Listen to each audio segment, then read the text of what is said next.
అసలు పేరిణి నాట్యం అంటే ఏంటిది? ఆ పేరిణి నాట్యం ఎక్కడి నుంచి స్టార్ట్ అయింది? పేరిణి అంటే ప్రేరణ. ప్రేరణ అంటే దైవదత్తమైన శక్తిని తనలోనికి ఆవహింపజేసుకొని ప్రేరేపించడానికి ప్రేరిణి అంటాం. ఇది యుద్ధానికి వెళ్ళే ముందు సైనికులకు ఉత్తేజపరచడానికి కూడా మన కాకతీయుల కాలంలో కూడా మనకు నృత్యరత్నం అనే గ్రంథంలో మనకు లిఖించినటువంటి ఆధారాలు ఉన్నాయి. ఈ నృత్యరత్నం అనే గ్రంథం అనేది అయితే శివతాండవం లోపల ఎన్ని రకాలు ఉంటాయి? అప్పుడు ఎండాకాలంలో భూమి మొత్తం పగిలి వస్తుంది. మొదటిసారి చినుకులు తగినప్పుడు వచ్చిన మంచి వాసన వస్తుంది మనకు మట్టి నుంచి. ఆ వాసనతో పాటు వచ్చే సౌండ్ టక్ డిక్ అనే ఫస్ట్ సౌండ్ వస్తుంది. ఆ సౌండ్ నుంచి దీన్ని రూపొందించింది. టక్ కుడ్డిక్ కుట్ట డింక్ కుట్టాడడి కుట్టాడింగ్ కుట్టాడడి కుడ్డింక్ కుట్టాడడి కుడ్డెకు కుడ్డెకు కుడ్డెకు కుడ్డెకు కుడ్డీం ధీమ్ త తక త ధీమ్ తకిట తక డెగ గడ్డెగ గడ్డెగ గడ్డెగ గడ్డెగ గా డడడి కుడ్డడి కుడ్డడి కుడ్డడి డడడి కుడ్డడి కుడ్డడి కుడ్డడి డడడి కుడ్డడి కుడ్డడి కుడ్డడి డడడి కుడ్డడి కుడ్డడి కుడ్డడి. ఇలా ఆ శబ్దం అనేది అండి పృథ్వీ దీనికి సంబంధించి అలా ప్రతి ఒక్క తర్వాత ఆకాశం అంటే ఏంటి? అంతులేంటి అనిపిస్తుంది. దాన్ని కీర్తిస్తూ ఆకాశలింగం ప్రతిరూపమైనట్టు అలా స్తోత్రంగానం చేస్తుంది. తర్వాత దోహం ఆకర్షించేలాగా ఉంది కానీ లాస్యం. అందులో కరణాలు అంగాహారం అంటే మన కాళ్ళు చేతులను చేసే అందమైన మూమెంట్స్ ని మన లాస్యం. ధరి కూపు ఘన కూపు ధా కిట్ట జగనం తో దరి కిట్ట చిన్ కిట్ట తక్క జన్ కిట్ట తో కదా జహ కిట్ట తక్క జన్ కుక్కు జన్ జగ తక్క జన జన్ జే జే కిట్ట తక్కు దరి కిట్ట దా కిట్ట తలాంగు కిన్న నుత జగ నట జన్ కిన్న. ఇది hello everyone, welcome to the channel. ఈరోజు మనం ఈ పోడ్కాస్ట్లో కాకతీయుల కాలం నాటి కళ అంతరించిపోతుంది, ఆ కళ గురించి మనం ఈ పోడ్కాస్ట్లో తెలుసుకుందాం. ఈరోజు మన గెస్ట్ రాజేష్. అసలు పేరిణి నాట్యం అంటే ఏంటిది? ఆ పేరిణి నాట్యం ఎక్కడి నుంచి స్టార్ట్ అయింది? మరియు కాకతీయుల కాలం నుంచి అంటారు, బట్ అప్పటి నుంచి ఏ విధంగా దీన్ని యూజ్ చేసేవాళ్ళు పేరిణి నాట్యాన్ని? ఓం శ్రీ గురుభ్యో నమః. ముందు నా తల్లిదండ్రులకు నమస్కరించుకున్నాను. పేరిణి అంటే ప్రేరణ.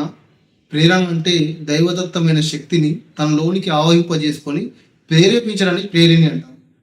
ఇది యుద్ధానికి వెళ్ళే ముందు సైనికులకు ఉత్తేజపరచడానికి కూడా మన కాకతీయుల కాలంలో కూడా మనకు నృత్యరత్నం అనే గ్రంథంలో మనకు లిఖించినటువంటి ఆధారాలు ఉన్నాయి.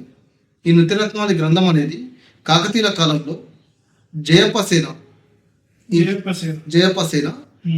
అనే వ్యక్తి గజసేనాధిపతిగా ఉంటుంది. కాకతీయుల సైన్యం అంటే అప్పుడు అశ్వసేన, వాయుసేన, వానర సేన అట్లా గజసేనాధిపతిగా ఈ జయపసేన ఉంటుండే. ఈయనకు సంగీతం అన్న, నృత్యం అన్న, వాయిద్యం అన్న చాలా మక్కువతోటి 3 గ్రంథాలు రాశారు. సంగీత రత్నావళి, నృత్య రత్నావళి, గీత రత్నావళి. జయపసేన ఈ జయపసేన గణపతి దేవుని యొక్క ఆస్థానంలో గజసేనాధిపతి. అంతేకాకుండా వారి యొక్క ఇద్దరి చెల్లెలను కూడా గణపతి దేవుని యొక్క రాజుకి ఇవ్వడం జరిగింది. ఆయన బామ్మర్ది స్వయాన కనుక తన ఆధీనంలో గజసేనాధిపతిగా ఉండే ఆయన అప్పటి కాలంలో వాడు యుద్ధానికి వెళ్ళే ముందు వీరులకు వాళ్ళు స్వయంగా ఉత్తేజన పరిచి మరి వెళ్లే ముందు వాళ్ళకు ఉత్తేజన నింపడానికి వస్తుంది. అంటే ఒక యుద్ధం చేయడానికి అంటే వాళ్ళని మోటివేషన్ చేయడం కోసం ఆటోమేటిక్. ఎందుకంటే యుద్ధం అంటే విజయము వీర స్వర్గము. యుద్ధంలో ఓడిపోతే వీరుడు అంటాం మనం. అంటే మాతృభూమి కోసం, మన సంస్కృతి కోసం సంరక్షించడం కోసం యుద్ధాలు చేస్తారు. కాబట్టి అప్పుడు కాకతీయుల కాలంలో మనకి ఇది వెలుగు. అంటే కాకతీయుల కాలం కాకుండా దానికంటే ముందు తీసుకుంటే మనకి ఇంకా 2వ శతాబ్దంలో భరతాళంలో కూడా చెప్పడం జరిగింది. భరతాళం అనే గ్రంథంలో కూడా ఈ పేరుని గురించి చెప్పడం జరిగింది. అంటే అప్పుడు 7 రాష్ట్రాలు ఉంటుండే. శుద్ధ, దేశీ, ప్రేరిణి, పేంకణ, కుండలి, దండిక, కలుష. అంటే కేవలం చెప్పారు కానీ దాన్ని ఎట్లా చేస్తారు ఏంటి అని చెప్పలేదు. కాకతీయుల కాలంలో వచ్చేసరికి దీని గురించి పూర్తిగా వివరించారు. జయపసేన అంటే వాళ్ళు వాడే వాయిద్యాలు, ద్రుపద బాణి, మృదంగం. అంటే ఆ మృదంగం యొక్క నాదం ప్రతి ఒక్క నాదంలో కూడా ఓంకారం ధ్వనిస్తుంటుంది. మృదంగం ఎందుకంటే ఈ విశ్వమంతా నిండి ఉన్న శబ్దం ఓం. ప్రతి ఒక్క జీవి స్పందించేది శబ్దానికి స్పందిస్తుంది. ఇప్పుడు ఏదైనా ప్రతిదీ కూడా శబ్దమే. ఈ శబ్దంలో కూడా ఏ శబ్దం అంటే తనలో కూడా ఉత్తేజం వస్తుంది, ఒక మనిషిలో కూడా ఆధ్యాత్మిక చింతన వస్తుంది అని దాన్ని బాగా చదివి దాన్ని పరిశోధించి గురుదేవులు పద్మశ్రీ డాక్టర్ నటరామకృష్ణ గారు ఇది కాకతీయుల కాలంలో కనుమరుగైపోయిన నాట్యాన్ని మళ్ళీ 1970 ప్రాంతంలో అప్పుడున్న భరతనాట్యం కానీ కూచిపూడి కానీ అందరూ ఆడపిల్లలే చేస్తున్నారు. కానీ నటరాజు అంటాం కానీ నాట్యరాణి అన్నాం కాబట్టి నటరాజు అంటే శివుడికి సంబంధించిన డ్యాన్స్ ఏదైనా ఉందా, శరీరాలు వేరే భగవంతుడు ఇచ్చినట్టు. కాబట్టి మగవారు లెక్క చేసే డ్యాన్స్ ఉద్భుతంగా గంభీరంగా ఉండే డ్యాన్స్ ఉందని వాళ్ళ గురువుల ద్వారా తెలుసుకుని ఇదంతా చరిత్రను తెలుసుకుని దీని గురించి పరిశోధించడానికి కోసమే మనకు కాకతీయులు పరిపాలించినటువంటి వరంగల్, వేయి స్తంభాల గుడి ఇవన్నీ ఇప్పటికీ మనకు ఆధారంగా నిలిచాయి. అక్కడికి వెళ్ళి రామప్ప టెంపుల్కి వెళ్ళి అక్కడ ఆలయంలో ఉంటూ ఒక 5 నుంచి 10 సంవత్సరాలు అక్కడే తపస్సు చేసి వాటి శిల్పాలతో మాట్లాడి అసలు ఒక కారణం లేకుండా ప్రపంచంలో ఏది జరగదు. ఆ శిల్పాల చక్కెర అంటే ఏదో కారణం ఉంటుంది. దాని గురించి చాలా స్టడీ చేసి ఆ భంగిమ గురించి స్టడీ చేసి ఆ భంగిమలన్నింటినీ ఒక పేపర్ పైన వేసుకొని ఆ భంగిమలన్నింటినీ జాయింట్ చేసి ఆ భంగిమలకు ఒక శబ్దం ఇస్తే ఏముంటుంది అలా ఈ పేరింగ్ డాన్స్ ని రూపొందించడం జరిగింది గురుదేవులు పద్మశ్రీ డాక్టర్ నటరాజు. ఎందుకంటే కాకతీయుల కాలంలో కూడా అప్పుడు టెక్నాలజీ లేదు. ఆ తర్వాత ఏమైంది కాకతీయుల కాలం అంటే దక్షిణ భారతదేశం సైడు అప్పటికి కూడా ఒక మహమ్మదీయులు అనే వాళ్ళు అసలు లేకుండే. కాకతీయుల సామ్రాజ్యం కంటే ముందు కాకతీయ సామ్రాజ్యం ఎప్పుడైతే కాకతీయ సామ్రాజ్యం పతనం అయిపోయిందో మహమ్మదీయులు అందరూ వచ్చి దక్షిణ భారతదేశంలో ఇక్కడ స్థిరపడిపోయారు. అలా ఈ సంస్కృతి అనేది కనుమరుగైపోయింది. ఆ డ్యాన్స్ చేసేవాళ్ళు చూసేవారు ఎలా ఉంటుంది ఏంటిదని కూడా కనుమరుగైపోయింది. కేవలం నటరాజ రామకృష్ణ యొక్క ఊహాభావనతోటి ఈ డ్యాన్స్ అనేది రూపొందించడం జరిగింది. వారికి ఉన్న పరిజ్ఞానంతో తీసుకురావడం జరిగింది. 1970లో 1975 ప్రాంతంలో అప్పుడు మనకు మొదటి ప్రపంచ తెలుగు మహాసభలు జరిపారు 1970లో తెలుగు మహాసభ మొదటి. ఆ సందర్భంలో కూడా పేరిణి నాట్యం ప్రదర్శించడం జరిగింది. అప్పటి వరకు అసలు తెలుగు ప్రాంతాల వరకు అసలు క్లాసికల్ డాన్సే లేదన్నారు. ఇది కేవలం అంటే మన తెలంగాణ భాషలో తెలుగు ప్రజలు అంటే తెలుగు ప్రజలు అందరు అంటే తెలుగు ప్రజలని ఇప్పుడు చెప్పలేము. ఇప్పుడు అలా చూసుకుంటే పేరుకి సంబంధించిన ఎక్కువ ఆధారాలు మనకు తమిళనాడులో ఎక్కువ ఉండేది. అంటే అక్కడ ఉన్న ఆలయంలో ఉన్న శిల్పభంగి మనకు ఆధారంగా తీసుకుంటే ఎందుకంటే అప్పుడు దక్షిణ భారతదేశం మొత్తం ఎక్కువ మాత్రం మనకు కాకతీయులు పాలించారు కాబట్టి 12వ శతాబ్దం వరకు. అప్పుడు కంప్లీట్గా అంటే ఒక తెలుగు కాకుండా ఇప్పుడు తమిళనాడు, కేరళ అంటే ఈ మహమ్మదీలు రావడంతో ఏమైందంటే ఇక్కడ ఉన్న వాళ్ళు డ్యాన్స్ చేసే వాళ్ళందరూ వాళ్ళ ఆత్మరక్షణ కోసమే ఇంకా దిగునకు వెళ్ళిపోవడం జరిగింది. అక్కడ తమిళనాడుకి వెళ్ళి దాన్ని భరతనాట్యంగా ఇంకా కొందరు మోహినియట్టంగా అలా డెవలప్ చేస్తారు. ఇక్కడ నుండే సౌత్ సైడ్ వెళ్ళకుండా అక్కడక్కడ చేంజ్ డెవలప్ అయింది. ఇప్పుడు మనం చూస్తున్న ఈ భరతనాట్యం కానీ కూచిపూడి కానీ ఒక 150-200 సంవత్సరాల నుంచి మనకు వెలుగులోకి వచ్చాయి. అంతకుముందు వీటి గురించి తెలియదు. అంటే భరతనాట్యం తీసుకుంటే రుక్మిణి ఆరెండే అనే వారు గురువు గారు దీన్ని రూపొందండి ఎక్కువ ఉండాలని ఇక్కడ డెవలప్ చేశారండి వర్క్షాప్ నిర్వహించి. అలా ఇప్పుడు కూచిపూడి తీసుకుంటే వెంపటి శ్రీనివాస సత్యం దానికి ఒక వర్క్షాప్ నిర్వహించి 100 రోజులు 100 మంది ట్రైనింగ్ ఇచ్చి ఇలా ఉందో అలానే ముందుకు తీసుకెళ్లారు.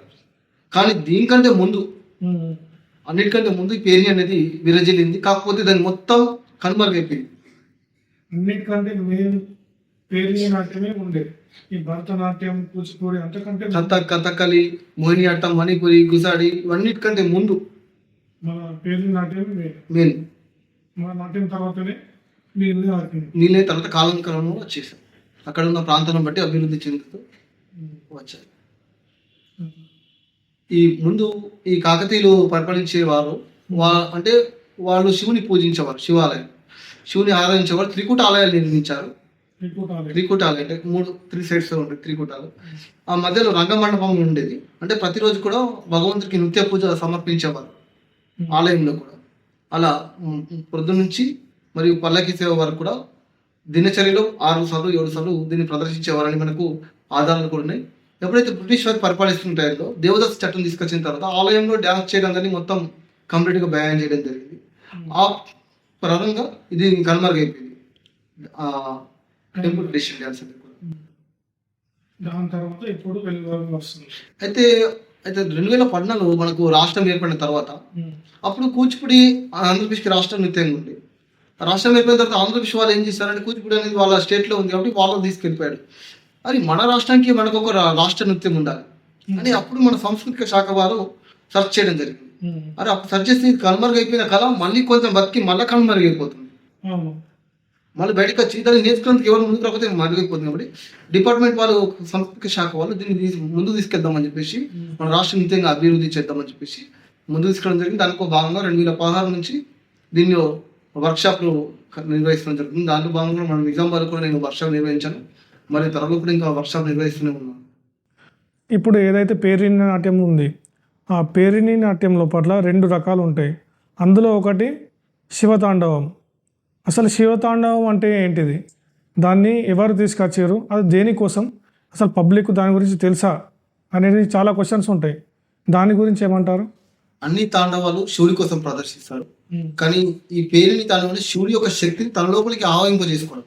ఓ పరమశివుడా, నేను నీకు నా శరీరం నీకు అనిపిస్తున్నా, నా లోపలికి రా, నా శరీరం నువ్వు ఏదైనా చేసేది ఉంటే నా శరీరం నుంచి చెయ్యి అని మొదట డాన్స్ లో కూడా మేల ప్రక్రియ అనేది చేతులు పైకెచ్చి దిగి దిగి దిగి ఆ వేల పైన చేయడం ప్రేరణ.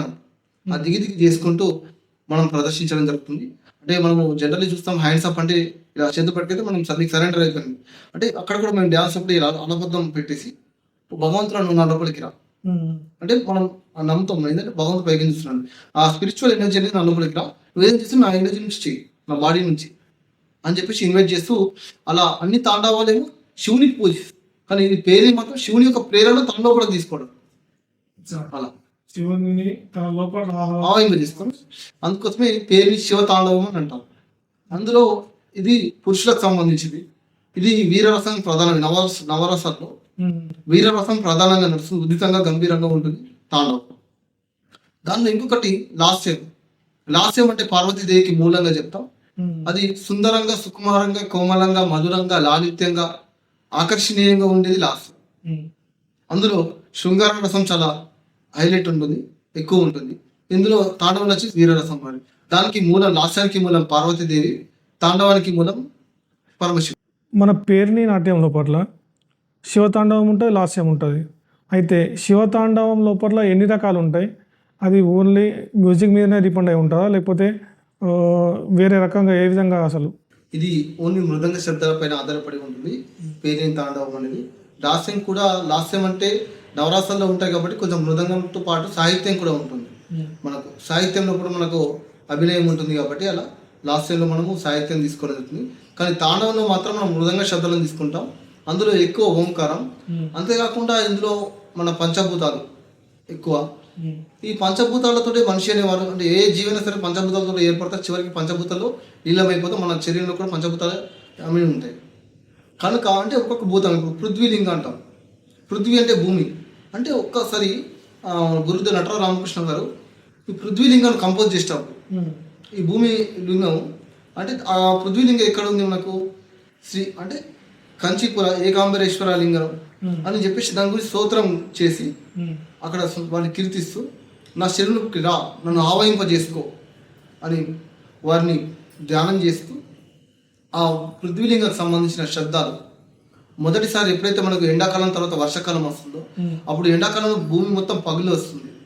మొదటిసారి చినుకులు జరిగినప్పుడు వచ్చిన మంచి వాసన వస్తుంది మనకు మట్టి నుంచి. ఆ వాసనతో పాటు వచ్చే సౌండ్ టక్ డిక్ టక్ డిక్ అని ఫస్ట్ సౌండ్ వస్తుంది. ఆ సౌండ్ నుంచి దీన్ని రూపొందించింది.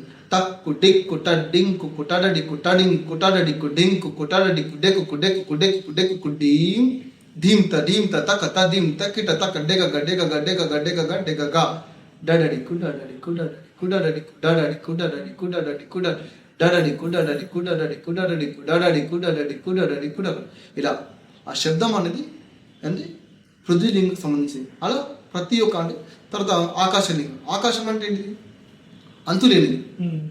అందుకోసం దాన్ని కీర్తిస్తూ ఆకాశలింగం ప్రతిరూపమైనట్టు అలా స్తోత్రంగానం చేస్తూ తర్వాత దోహం, ఆ శబ్దం కూడా ఎలా దోహం, హమ్ అంటే వెళ్ళిపోతుంది. అలా అంటే ఏ శబ్దంకి ఎంత వైబ్రేషన్ వస్తుందో అంతే మూమెంట్ ఉండాలి. ఆ సౌండ్ అండ్ వైబ్రేషన్ మూమెంట్స్ తోటి పేరిణి డాన్స్ తీసుకొచ్చింది. దోహం దద్దోహం దత్త ధుంగి టకిట తక దదొం తకిట తక నంగి నంగి నగిన జం జం తది ఆ హోం ద జం జం జం జం జం జం జం జం జం జం జం జం జం జం జనకు నంగిన టకునకు టకునకు టకునకు టకునకు టకునకు టకునకు ననకు నంగిన కిడద్రజే జే గిడద్ర కిడ తక గిట కిటాంగు గిట కిటాంగు తంగిట దోహం దొంగిట జం జం జంగిట గిట కిటాంగు గిట కిటాంగు తం ఇలా ఆకాశం. తర్వాత తేజోలింగం. తేజో అంటే అగ్నిలింగం. తేజోలింగం సంబంధించి కిర్కిట తై దే దే దిన్న దల దలాంగు దల దల దల తాం ప్లాంగు దత్త కిన కినాంగు తక్కినాంగు డ్రేకు డ్రింకు డ్రింకు డ్రింకు టడింకు టరడికు డ్రింకు కుట దగ దగ దగ దాంకి నాంగు జగ జగ జగ జగ జంకి నాంగి కిన కిడాంగు కిట కిటాంగు తంగిడ దోహం దంగిడ జం జం జంగిట గిట కిటాంగు గిట కిటాంగు తాం అంటే కిర్ర అంటే ఒక అగ్ని అనేది ఒక దగ్గర ఆగదు, ఇట్లా ముందు కాలుతూ వెళ్తుంది. ఆ మూమెంట్స్ కూడా ముందుకు జార్చి మళ్ళీ వచ్చి మళ్ళీ అగ్ని అనేది పైకి వెళ్తుంది కాబట్టి పైకి జంప్ చేయడం, అంటే దాని స్వరూపాన్ని అగ్నిలింగ యొక్క స్వరూపాన్ని చూపించడం. తర్వాత వాయులింగ అంటే గాలి. ఇప్పుడు గాలిలో కరెంట్ మళ్ళీ రిగి మన సౌండ్ వస్తుంది. ఆ సౌండ్ని బట్టి రింజు రింజురర రింజు రింజురర రింజు రింజురర రింజు రింజు రింజు రింజురర రింజు రింజురర రింజు రింజురర రింజు రింజు రిరిర్ రింజు రిరిర్ రింజు రిం రుంతక రుంతక రుంతక దిద్దితాయి అంటూ ఇది ప్రారంభమవుతుంది వాయులింగం. అలా ప్రతి ఒక్క పంచభూతాలకి వాటి మన భారతదేశంలో ఉన్న పంచభూతాలని కీర్తిస్తూ వాటి యొక్క శబ్దాన్ని మనం తీసుకొని తర్వాత జలలింగం అంటే మనం ఆ వాటర్ ఎలా తిరుగుతుందో ఆ జలలింగం కూడా సేమ్ అలా ప్రదర్శించడం జరుగుతుంది. ఇట్లా పంచభూతాలన్నిటి కూడా వాళ్ళు అప్పట్లో ప్రదర్శించేవారని మనకు గురుదేవులు నటరామకృష్ణ గారు అందించిన ఆ జ్ఞానంతో తీసుకొని మన అదృష్టం ఏంటంటే తెలంగాణ రాష్ట్రం ఏర్పడిన తర్వాత ఇది మన రాష్ట్ర నృత్యంగా తీసుకోవడం కోసం మన రాష్ట్ర ప్రభుత్వం దీన్ని 8వ తరగతిలో కూడా ఆర్ట్ అండ్ కల్చర్లో కూడా మన కళలు మన సంస్కృతిలో కూడా దీన్ని పెట్టడం జరిగింది. ఇప్పుడు సెకండ్ లాస్యం లోపల ఎన్ని రకాలు ఉంటాయి? లాస్యాలు కూడా సప్తలాస్యాలని మనం చెప్పడం జరిగింది. లాస్యం అంటేనే ఆదర్శం, అంటే ఆకర్షించేలాగా ఉండేదని లాస్యం. అందులో కరణాలు అంగాహారాలు అంటే మన కాళ్ళు చేతులు చేసే అందమైన మూమెంట్స్ని మనం లాస్యం అంటాం. అందులో మనకు ఎక్కువ శృంగార నృత్యం అనేది మనం లాస్యాన్ని తీసుకోవడం జరుగుతుంది. ఎందుకంటే అందం అంటేనే శ్రీమూర్తులు కాబట్టి అలా లాస్యాన్ని మనము మీరు చూస్తుంటే భారతదేశంలో అన్ని కూడా భరతనాట్యం కానీ కూర్చుని అన్నింటిలో కూడా ఆడవాళ్ళది ఎక్కువ ఉంటుంది. అంటే లాస్యం అనేది అంత డెవలప్ అవుతుంది. ఇప్పుడు మన పేరులో వచ్చేసరికి అయితే ఇందులో ఫస్ట్ పేరుని ప్రారంభ జాతి అని ఉంటుంది. ప్రారంభ జాతిలో ధరికుకున్నాం ఘనకుకు ధరికుకున్నాం ఘనకుకు ధా కిట్ట జగనం తో ధరి కిట్ట జం కిట్ట తక్క తక్క జం కిట్ట తో గద జహ కిట్ట తక్క జెన్ కుక్కు జెన్ జగ తక్క జెన జెన్ జేం జెం కిట తక్ తక్ తక్కు ధరి కిట దా కిట తలాంగు కింద నుత జగ నట జం కిన్న. ఇది జతి. దీన్ని శుద్ధ అంటాం, శుద్ధ నృత్యం అంటాం. ఎందుకంటే నాట్యం అంటే సంపూర్ణమైన డాన్స్. నృత్యం నాట్యం మూడు. నృత్యం అంటేనేమో కేవలం సంగీత స్వరాలకు కానీ సరిగమ పదనిస మృదంగ శబ్దాలకు కానీ హస్త పాదాలతో తాళ లయలు అనుసరించు మనం చేసే విన్యాసాలు అంటే మూమెంట్స్ మనం నృత్యం అంటాం. నృత్యం అంటే ఒక ప్రఖ్యాత రాజును కానీ భగవంతుని కానీ కీర్తిస్తూ వారి గుణగణాలను చేసిన డ్యాన్స్ని మనం నృత్యం అంటాం. నాట్యం అంటే నవరసాలతో కూడుకొని హస్తపాద విన్యాసాలు ఉపయోగించి తాళలయాలను అనుసరించి చేసేదని నాట్యం అంట. అంటే కంప్లీట్ సంపూర్ణమైన నాట్యం. ఈ పేరి నాట్యం వేస్తారు, మీరు ఎన్ని సంవత్సరాల నుంచి పేరి నాట్యం నేర్చుకున్నారో, అసలు ఈ రూట్లోకి రావడానికి కారణం ఏంటిది? అసలు నాకు డిగ్రీ కంటే ముందు అసలు డ్యాన్స్ ఉండడానికి కూడా తెలియదు. ఎప్పుడైతే నేను డిగ్రీ చదవడానికి నిజామాబాద్కి వచ్చాను, ఆ డిగ్రీ అనేది హాఫ్ డే ఉంటుంది, ఇంకో హాఫ్ డే ఖాళీగా ఎందుకుంటాడు. మనం ఎన్నడూ నిజామాబాద్లో ఉండలేదు. ఇక్కడ నిజామాబాద్ నుంచి మా ఊరికి 60 కిలోమీటర్లు ఉంటుంది, 1 గంట 4 గంట పావు జర్నీ ఉంటుంది. అలాంటి నిజామాబాద్లో ఉంటున్నాం కాబట్టి ఖాళీగా ఎందుకు ఉండడం, ఏం తినకంటే ఏదో ఒకటి ఉన్నది బెటర్ కదా అనే ఉద్దేశంతో ఫస్ట్ నేను అలా చార్జ్ చేశాను. ఫస్ట్ నేను సంగీతం నేర్చుకున్నాను. ఇక్కడ మా మాస్టర్ దగ్గర ఫస్ట్ భీమ మాస్టర్ సంగీతం కూడా నేర్చేవారు. నేను సంగీతం నేర్చుకున్నాను, ఎందుకంటే మా అమ్మగారు సంగీతం పాటలు బాగా పాడేవారు. మా అమ్మని చూసి నేను కూడా సంగీతం నేర్చుకున్నాను. సంగీతం తర్వాత నాకు అనిపించింది ఈ పేనీ డ్యాన్స్ అనేది ఇప్పుడు కనుమరుగైపోతుంది. ఎందుకంటే ఇది ప్రత్యేకంగా పురుషుల కోసం ఉన్న డ్యాన్స్ కనుమరుగైపోయింది, మళ్ళీ బయటకు వచ్చింది, మళ్ళీ కనుమరుగైంది. దీన్ని ముందు తరాలకు అందించాలి, చాలా మందికి అంటే ప్రపంచానికి తెలియజేయాలి అన్న ఉద్దేశంతో ఈ పేనీ డ్యాన్స్ సంగీతాన్ని కొంచెం పక్కన పెట్టేసి ఈ పేనీ డ్యాన్స్లో తీసుకొని ముందుకు రావడం జరిగింది. దాంతో భాగంగా భీమన్ మాస్టర్ గారి దగ్గర ఉంటూ వారు అంటే పూర్వజన్మ సుకృతం, నాకు మా తల్లిదండ్రులు చేసుకున్న పుణ్యఫలం, వారు పరిచయం కావడం. ఎందుకంటే వారు పరిచయం కాకపోతే అసలు ఈరోజు నేను ఇలా ఉండేవాడిని కాదు. వారి పరిచయంతో నాకు ఉచితంగా నేర్పించి నాకు చదువు కానీ దీంట్లో నేను డ్యాన్స్లో కూడా ఎంఏ చేశాను, సర్టిఫికేట్ డిప్లొమా ఎంఏ. వీటికి కావాల్సిన అంత ఖర్చు కూడా గురుదేవులు భీమ మాస్టర్ గారు వాళ్ళే స్వయంగా ఉన్నారు. వాటి ద్వారానే నేను చేసుకున్నాను. అందులో భాగంగా ఇక్కడ జ్ఞాన సరస్వతి సంగీత నృత్య పాఠశాలలో నేను మాస్టర్ సంతోష్ వారి దగ్గర నేను సర్టిఫికేట్ కోర్సు కూడా పూర్తి చేయడం జరిగింది. తర్వాత సుభచ్చల దేవి మేడం గారి దగ్గర నా ఎంఏ డ్యాన్స్ పూర్తి చేయడం జరిగింది. ఆ తర్వాత నాకు ఈ గురుకుల పాఠశాలలో అవకాశాలు రావడం మా మాస్టర్ గారి పరిచయాల ద్వారా, అలా గురుకుల పాఠశాలలో 150 మంది పిల్లలతోటి గచ్చిబౌలిలో ప్రదర్శించడం అదొక నా జీవితంలో ఒక మర్పురాని సంఘటన. ఎందుకంటే గురుకుల పాఠశాలలో ఉన్నప్పటికీ కూడా ఫస్ట్ నా ద్వారానే గురుకుల పాఠశాలలో ఈ పేనీ డ్యాన్స్ అనేది పరిచయం అయింది. మన తెలంగాణ మొత్తం అన్ని పాఠశాలలో ఉన్న ప్రతి ఒక్క పాఠశాల నుంచి ఒక విద్యార్థి వచ్చి నా ఆధ్వర్యంలో 2018 ఇక్కడ కంజర్ బాయ్స్ దాంట్లో దాసనాలో ఆడపిల్లలు 70, అప్పుడు 112 మాత్రమే ఉండే ఫస్ట్ గురుకులాలు స్టార్ట్ చేసినప్పుడు 2018-19 కాలంలో. ఆ కాలంలో నేను నేర్పించడం జరిగింది. దాన్ని గచ్చిబౌలిలో 4 4th ఇంటర్ సొసైటీ గేమ్స్లో భాగంగా 150 మందిని నేను అక్కడ ప్రదర్శించడం అది జీవితంలో ఒక మర్పులేని సంఘటన. అలా ఆ తర్వాత నేను నా ఎంఏ పూర్తి అయిన తర్వాత నిజామాబాద్లో కూడా నేను వర్క్షాప్స్ కండక్ట్ చేశాను, మా మాస్టర్ గారిని స్మరించుకుంటూ మా గురుదేవులు. తర్వాత ఈ జీవితానికి ఒక స్వార్థకతం అనేది ఉండాలి. ఏదో పుట్టామా బతుకామా వెళ్ళామని కాకుండా ఈ మనిషి పుట్టి మనం ఏం చేస్తామని చెప్పే దానికోసం అని ఉండాలి. కాబట్టి నాకు ఉద్దేశం ఏంటంటే ఈ నాట్యాన్ని ఒక 1000 మందితో చేసి ఒక గుర్తింపు ఉంటుంది, ఒక గిన్నీస్ బుక్ రికార్డు. అలా అంటే ఒక 1000 మంది, ఒక 10 మంది, ఒక 10 మాటల దగ్గరికి రావాలంటే 10 మాటలు ఫోన్ చేసిన ఈ రోజులో అలాంటి ఒక 1000 మంది అంటే రేపటి భవిత తారాలు వాళ్ళే విద్యార్థులే. కాబట్టి ఈ డ్యాన్స్ని వాళ్ళకు నేర్పిద్దామనే కార్యక్రమంలో నేను ఇక్కడ ఉన్న అన్ని గవర్నమెంట్ ప్రభుత్వ పాఠశాలకి వెళ్ళి చేయడం జరుగుతుంది. అంతేకాకుండా రీసెంట్గా IIITలో కూడా పిల్లలకు నేర్పించడం జరుగుతుంది ఈ డ్యాన్స్ని.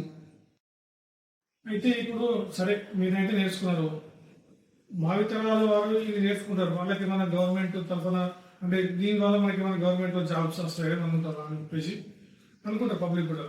తప్పకుండా ఈ నాట్యం అనేది దేశాభివృద్ధికి తోడ్పడుతుందని గురుదేవ్ నటరాజ రామకృష్ణ చెప్పారు. ఎందుకంటే నాట్యం నేర్చుకున్న ద్వారా పిల్లలకు ఒక సంస్కారం అనేది ఏర్పడుతుంది, ఒక కాలాన్ని ఇలా సద్వినియోగం చేసుకోవాలి, ఒక టైం టేబుల్గా. అలా దేశాభివృద్ధి అనేది ఉంటుంది. అంతేకాకుండా వాళ్ళకు ఒక గౌరవం అనేది తెలుస్తుంది, గౌరవంగా మనం జీవించాలి, గౌరవంగా బతకాలి. అంతేకాకుండా మనకు నాట్యంలో చాలా మంది తెలియదు ఏంటంటే ఇది ఎగ్జామ్స్ కూడా ఉంటాయి, certificate, diploma, masters, MPhil, PhD. అలా అంటే దీనిలో మనం చేసుకుంటూ ముందుకు వెళ్ళిన కొద్దీ అలా మనకు అవకాశాలు అనేవి ఉంటూ ఉంటాయి. కేవలం జాబ్స్ అంటే ఇప్పుడు మన గురుకుల స్కూళ్ళలో సంగీత నృత్య పాఠశాల సంగీత మ్యూజిక్ టీచర్స్గా కూడా మనకు రిక్రూట్మెంట్ జరుగుతుంది.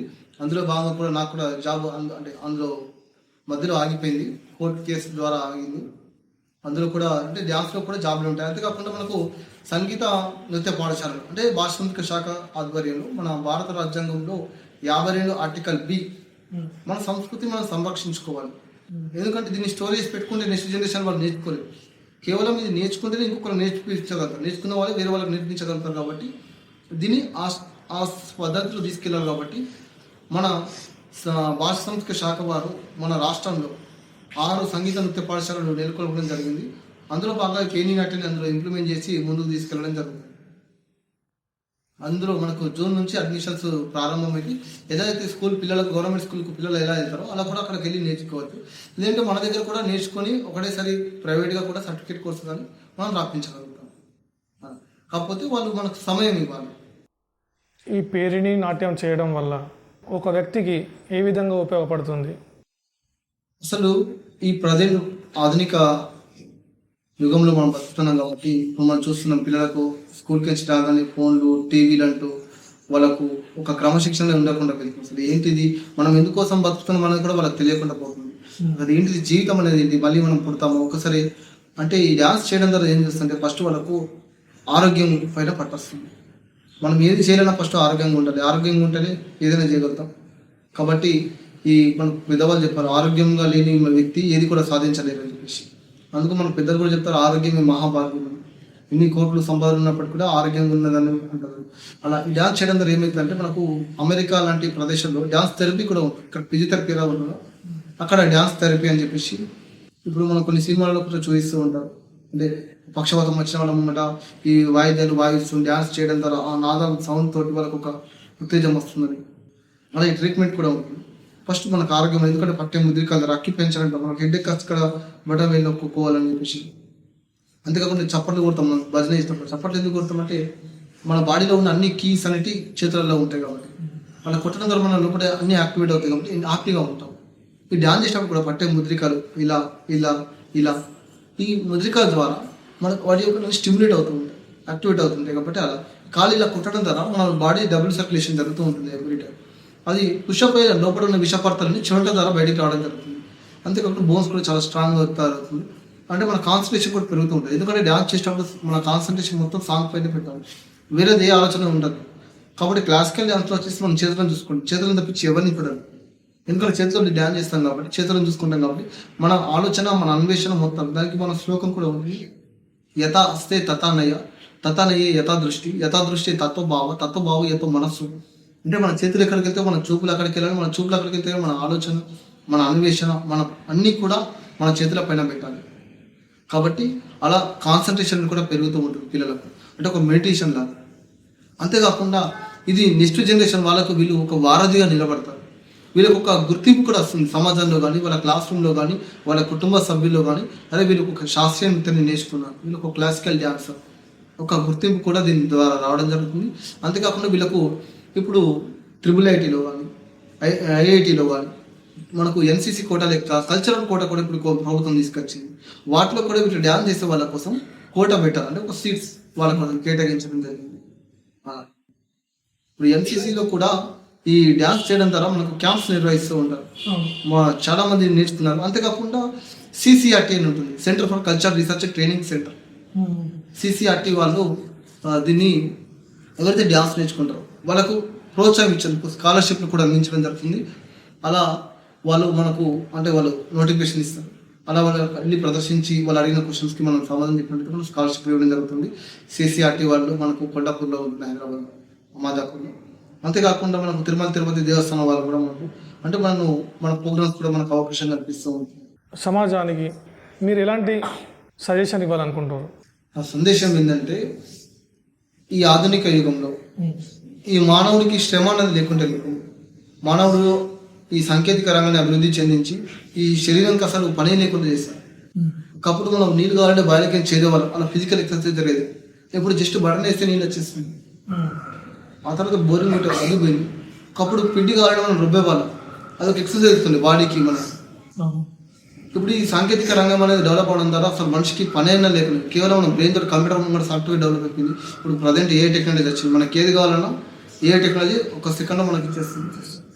కాబట్టి ఫస్ట్ మనం ఆరోగ్యం, కాబట్టి ఆరోగ్యంగా ఉండాలంటే మనం డ్యాన్స్ చేయడం ద్వారా. ఇప్పుడు మనం చూస్తున్నాం చాలామంది ఆరోగ్య నిపుణులు ఏం చేస్తుంది, మినిమం రోజులో ఒక 5 గంటల్లో నడవాలి, వాకింగ్ చేయాలి అని చెప్తూ ఉంటారు. ఎందుకంటే ఆరోగ్యం పరంగా ఈ డ్యాన్స్ చేయడం ద్వారా అన్నీ వస్తుంది. అందులో నా ఎక్సర్సైజ్ అవుతుంది, ధ్యానం అవుతుంది, మెడిటేషన్ వస్తుంది.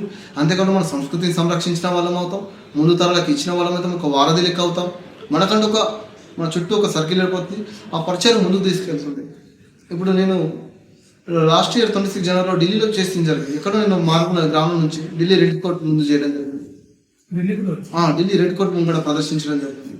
అంతేకాకుండా కేరళలో కూడా, మధ్యప్రదేశ్, ముంబై, కలకత్తా, అంటే మన ప్రదర్శన ద్వారా ముందుకు ప్రమోట్ అవుతూ ఉంటాం. ఫస్ట్ మనం నేర్చుకోవాలి.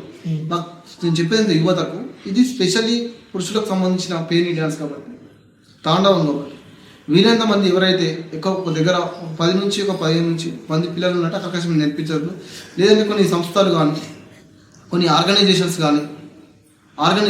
వాళ్ళు దీన్ని తీసుకొని, ఎందుకంటే నేను ఎన్నడూ అనుకోలేను ఈ రంగంలోకి వస్తాను, పూర్వజన్మ సుకృతంగా భావిస్తాం కాబట్టి దీన్ని ఇంకా ముంతరాలకు అందజేయాలి. కాబట్టి ఒక దగ్గర ఒక 50 మంది నుంచి 100 మంది ఉన్నారు మా సొసైటీలో, మా సంస్థ ద్వారా. అంటే మేము అలా కూడా వాళ్ళ పిల్లలకు నేర్పించనుకుందాం. దీనికి సంబంధించిన బిల్స్ అనేవి కూడా మాకు సంస్కృత శాఖ వారు మాకు అందించడం జరుగుతుంది. వాళ్ళకి నేర్పించేందుకు శుల్కం కూడా అలా కూడా మాకు రావడం, ఎందుకంటే దీన్ని ముందు తరాలకు అందించడమే. నా యొక్క చిన్న విన్నపం ఏంటంటే, మనకు సాంస్కృతిక కార్యక్రమాలు నిర్వహిస్తూ ఉంటాం. మనకు దేవి నవరాత్రులలో కానీ, గణపతి ఉత్సవాలలో కానీ, అలాంటి కార్యక్రమంలో శివరాత్రి ఉత్సవాల్లో కానీ మనకు ఈ చక్కటి అవకాశాన్ని మనకు కలిగించినట్టయితే మనకంటూ ఒక శాస్త్రీయ నృత్యం ఉంది. మన పూర్వీకులు 800 సంవత్సరం ముందు మన ఈ ప్రాంతంలో విరజన నాట్యం ఒకటి ఉంది అని అందరికి తెలుస్తుంది. అంతేకాకుండా దీన్ని ముందు తరాలకు అందించడం వాళ్ళకు కూడా తెలుస్తున్నారు ఇలాంటివి ఉన్నాయి సమాజంలో. ఇది మన బాధ్యతగా భావించి అందరూ కూడా నాకేంది అనుకోదు, ఎందుకంటే మనం భారతీయులం కాబట్టి అందరం కలిసి ముందుకు తీసుకెళ్ళాలని నా యొక్క విజ్ఞప్తి. చాలా మందికి ఏంటంటే శాస్త్రీయ నృత్యాలు కేవలం ఆడపిల్లలకు సంబంధించింది అనుకుంటారు. క్లాసికల్ డాన్స్ అంటే కేవలం ఆడవాళ్ళే ప్రదర్శించాలి వాళ్ళది అనుకుంటారు. కానీ ఇది ప్రత్యేకంగా పురుషుల కోసం సంబంధించిన నాట్యమే ఈ పేరిణి శివతాండవం.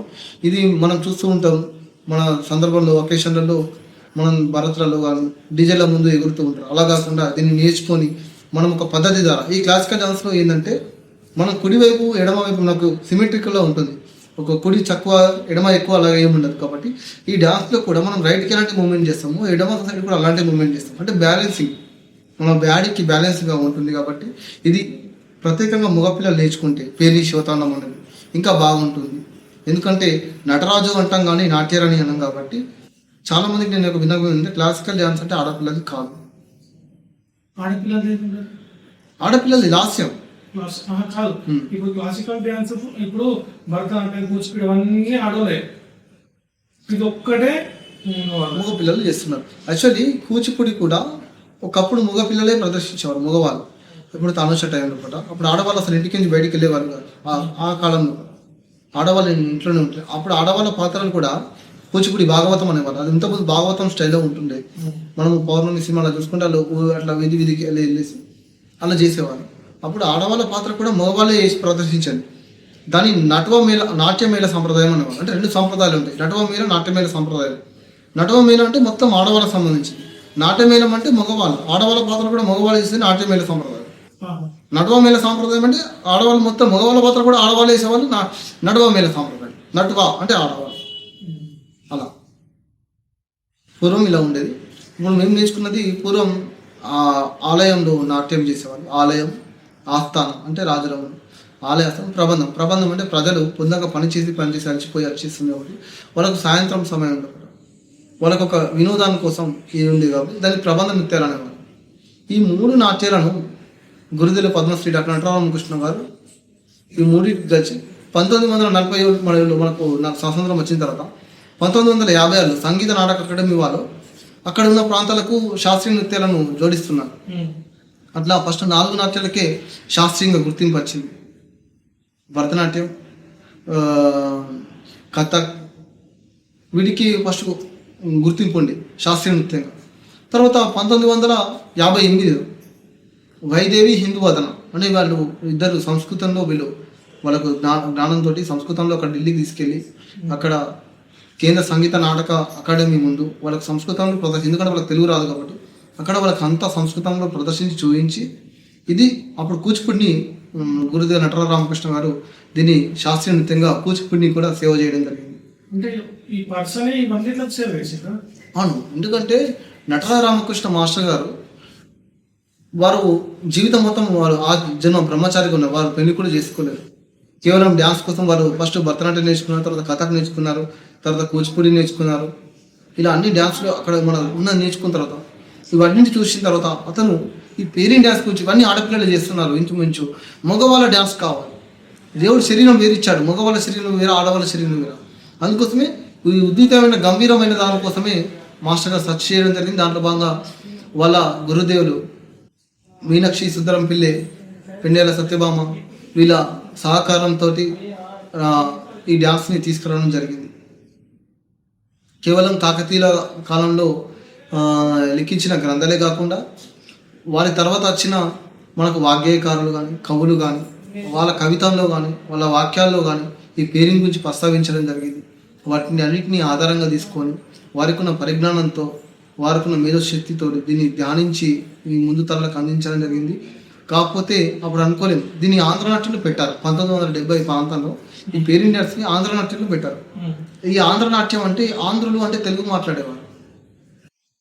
ఈ 1970 ప్రాంతంలో ఇప్పుడు అలా ఈ ఆంధ్రనాట్యంలో దీన్ని పెట్టడం జరిగింది.